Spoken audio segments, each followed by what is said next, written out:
One name in foreign philosophy sticks out as a deep thinker who questioned conventional wisdom and probed the depths of human existence. Denmark's Søren Kierkegaard was born in Copenhagen in 1813. From an early age, Kierkegaard was exposed to philosophical ideas. His father, who was a deeply philosophical man, read and discussed books with him, which encouraged his curiosity about ideas when he was a young adult. But he soon became disillusioned with the philosophical and historical works he came across, believing them to be shallow and unauthentic, divorced from the reality of lived experience. This disappointment would ultimately influence Kierkegaard's philosophical pursuits. Anxiety and the state of existence.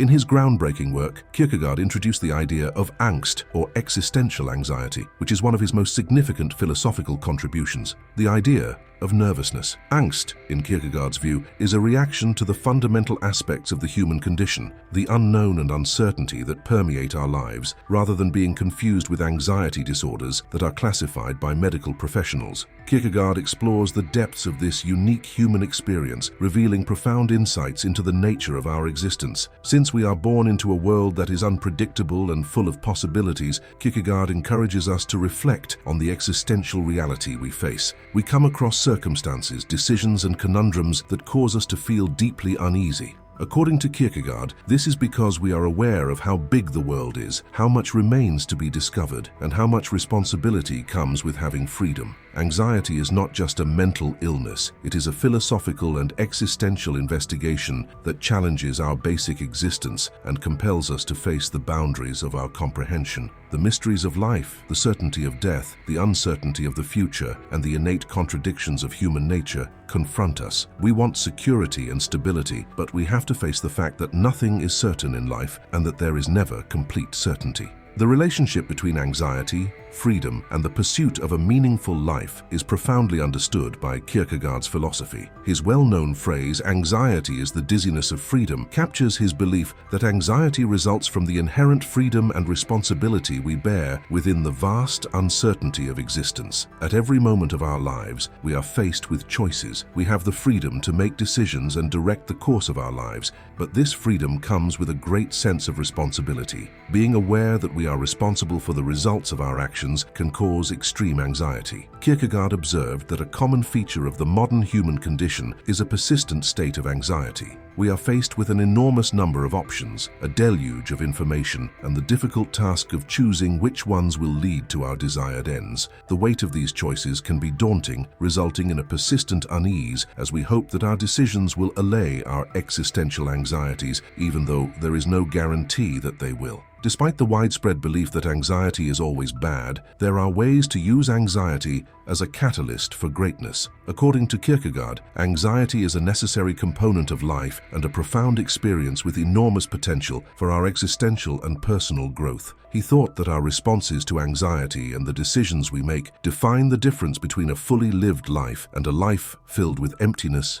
and despair. Kierkegaard developed the idea of passion as a way to deal with and overcome anxiety. He realized that by pursuing passionate pursuits, the experience of anxiety could be turned into a catalyst for one's own development and self-realization. He thought that passion had the power to give our lives meaning, vitality, and a deep sense of fulfillment. Kierkegaard believed that the most important thing about our passions is that they are grounded in subjective truth, even though pursuing them can help us find profound resonance and a sense of meaning in our life. As a truth that speaks to the core of our being rather than only conforming to external or objective standards, the Kierkegaard subjective truth is the truth that has personal significance and authenticity for each individual.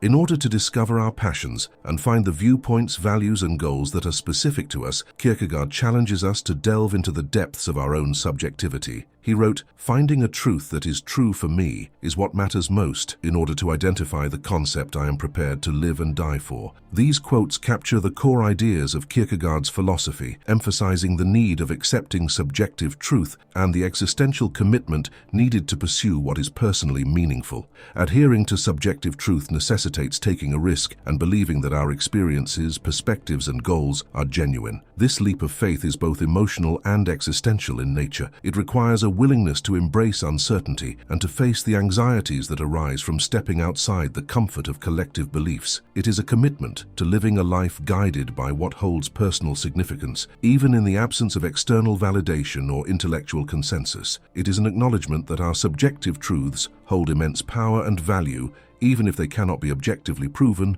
or universally accepted. Confronting anxiety and taking action.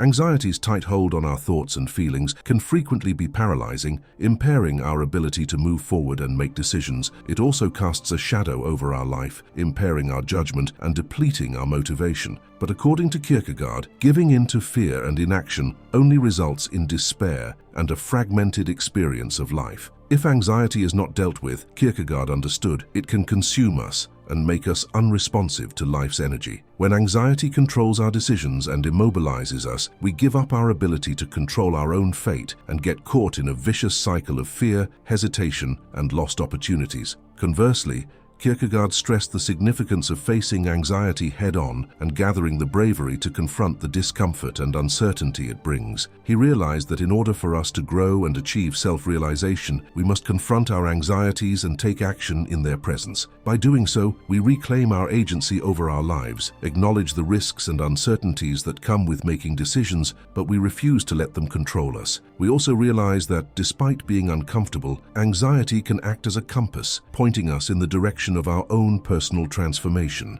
The fundamental insight that the growth of the self is closely related to our capacity to deal with life's anxiety is at the core of Kierkegaard's philosophy. According to him, the only way to truly achieve self-realization and meaning is to take risks and embrace life's uncertainty wholeheartedly. By doing this, we can withstand the urge to follow social norms and avoid distractions that impede our personal development and self-discovery. Kierkegaard understood that the road to self-realization and personal fulfillment is not an easy one. Rather, it requires us to face our existential anxieties, which stem from the unknowable, the unpredictable, and the complexity of human existence. By voluntarily addressing these anxieties, we set out on a journey of self-transcendence and self-exploration. According to Stoicism, anxiety can potentially lead to excellence by serving as a catalyst for personal growth and development. When we experience anxiety, it can push us to confront our fears, overcome obstacles, and strive for improvement. For example, let's say someone experiences anxiety about public speaking. Instead of avoiding or succumbing to that anxiety, they can use Stoic principles to face their fear head-on. By practicing self-control, focusing on the present moment, and accepting that the outcome is not entirely within their control, they can channel their anxiety into motivation. Through consistent effort and growth, they can become a confident and skilled public speaker, ultimately achieving excellence in that area. According to Kierkegaard's philosophy, we should embrace solitude and silence in order to carve out time for introspection. By doing this, we can confront our anxieties, reflect on our decisions, and realign ourselves with our highest goals and values. We discovered our individual gifts and talents and learned how to authentically express them in the world through this process, which also helped us to cultivate a heightened sense of self-awareness that allowed us to navigate the complexities of existence with clarity and purpose. Conclusion.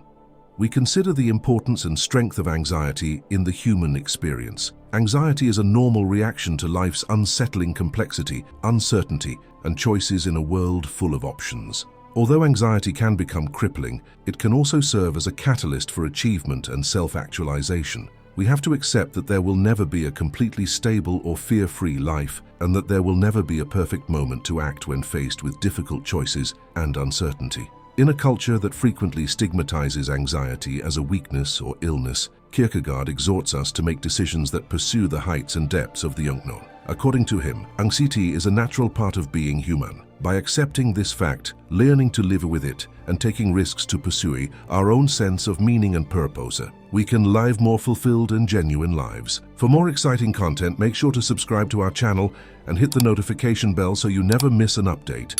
We appreciate your support and look forward to seeing you in the next video.